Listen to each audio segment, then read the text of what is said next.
Authorities say this mass shooting on innocent concert goers in Las Vegas was unpredictable.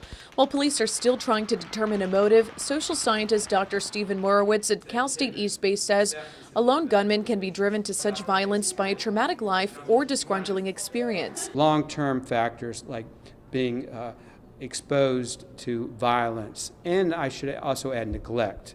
But there might be precipitating factors like loss of a job. Maybe he had a bad experience at in Las Vegas with the casino.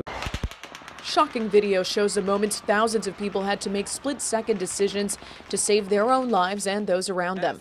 Dr. Morowitz calls them heroes. They engaged in not only self-protection, but also protecting others. An event like this can bring out the best in people. Sergeant J.D. Nelson with the Alameda County Sheriff's Department says their deputies trained to combat an active shooter year-round with Urban Shield in over 30 scenarios. In case something like this happens here, we're going to be ready to go.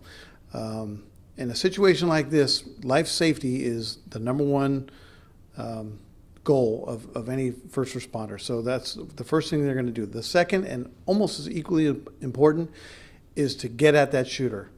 And if you don't have the right training, the right equipment, and the right supervision, that's not going to happen effectively. But while help arrives, you've got to help yourself. The number one thing you should do is run. If you're in a situation where you can absolutely not get away, then you're going to have to find some sort of cover and or concealment so the person can't see you. Cover being the best, something cement, an engine block, something that a bullet can't penetrate, and at worst, some concealment so that at least they can't see you. Sergeant Nelson says the Las Vegas massacre was particularly challenging because the shooter was more than 30 stories high with a clear line of sight.